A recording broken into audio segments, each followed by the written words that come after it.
Hello everyone, आज की video में हम कॉम्पिटिटिव एग्जाम में आने वाले डाइस की प्रॉब्लम कैसे इजीली सॉल्व किया जाता है उसके बारे में सीखेंगे।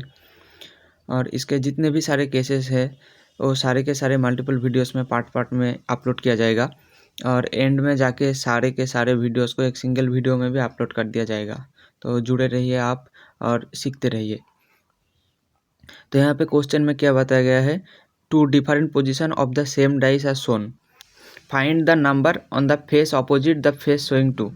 इसका मतलब है एक डाइस है, उसका दो डिफरेंट पोजीशन यहाँ पे दिखाया गया है और दो के ऑपोजिट में क्या है उसको हमें फाइंड करना है। तो यहाँ पे हम क्या देखेंगे, दोनों चित्रों में हम देख पा रहे हैं कि एक डिजिट कॉमन है दोनों में। इस कॉमन डिजिट से हम एक रोटेशन लेंगे। दोनों फोटोज़ में रोटेशन का डायरेक्शन हमारा सेम रहेगा। कैसे हम रोटेशन लेंगे अब देखिएगा। एक से हम 3 में जा रहे हैं, उसके बाद 2 में जा रहे हैं, इसका रोटेशन है क्लॉकवाइज। तो हम 1 से 4 जाएंगे और 4 से 5 जाएंगे और इसको ऑर्डर में एक के बाद एक लिखेंगे। तो डाइस का फर्स्ट पोजीशन से हम 1 के बाद 3 है तो 1 के बाद 3 लिख रहे हैं और 3 के बाद 2 है तो 3 के बाद हम 2 लिखेंगे। उसके बाद दूसरा वाला पोजीशन से हम क्या लिखेंगे, 1 के बाद 4 है, नीचे नीचे बिल्कुल नीचे नीचे लिखेंगे। 1 के बाद 4 है और 4 के बाद 5 है तो 5 लिख दिए। तो यहाँ पे आप देख रहे हैं इस बॉक्स के अंदर ऊपर 2 है और नीचे 5 है, तो 2 और 5 एक दूसरे का ऑपोजिट है।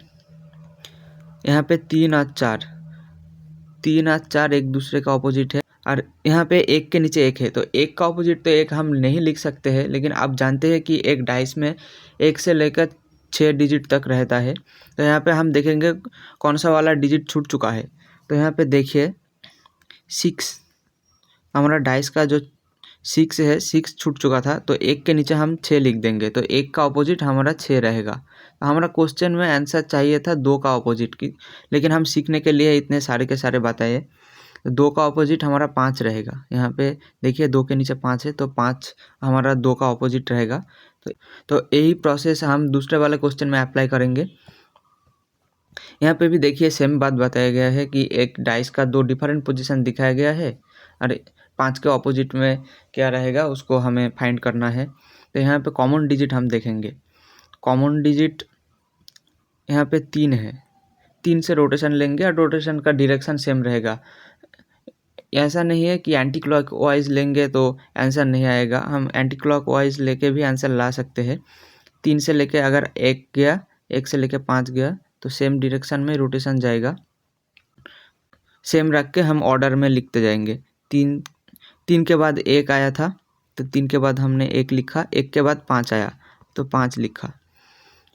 दूसरे वाले से हम लिख पाएंगे 3 के बाद 2 है और 2 के बाद 6 है। 5 का ऑपोजिट फेस में क्या रहेगा उसको हमें फाइंड करना था, तो 5 का ऑपोजिट फेस में 6 रहेगा, तो हमारा 6 आंसर रहेगा। तो आप चलते हैं नेक्स्ट क्वेश्चन में। नेक्स्ट क्वेश्चन में एक डाइस का 3 डिफरेंट पोजीशन दिखाया गया है और 5 का ऑपोजिट फेस में क्या रहेगा उसको हमें फाइंड करना है। तो यहाँ पे कोई भी दोनों डाइस को हम कंपेयर करेंगे तो हमारा आंसर मिल जाएगा। तो मैं 1 और 2 को कंपेयर करके देख लेता हूँ। यहाँ पे कॉमन डिजिट 5 है दोनों में। अब हम रोटेशन लेंगे, 5 के बाद 3, 3 के बाद 6, ऑर्डर में लिखेंगे 5 के बाद 3, 3 के बाद 6। रोटेशन का डायरेक्शन सेम रख के चलेंगे, 5 के बाद 4, 4 के बाद 2, हमारा रोटेशन का डायरेक्शन सेम रहा। 5 के ऑपोजिट फेस में क्या रहेगा, तो 5 के ऑपोजिट फेस में तो 5 नहीं रहेगा, तो यहाँ पे काट के देखेंगे। तो यहाँ पे देखेंगे कौन सा वाला डिजिट छूट चुका है, तो 1 छूट चुका है। तो 1 छूट चुका है तो 5 का नीचे 1 आया तो 5 का ऑपोजिट हमारा 1 रहेगा। तो मैं और 1, 2 और 3 को कंपेयर करके दिखाता हूँ। यहाँ पे कॉमन डिजिट 2 है दोनों में।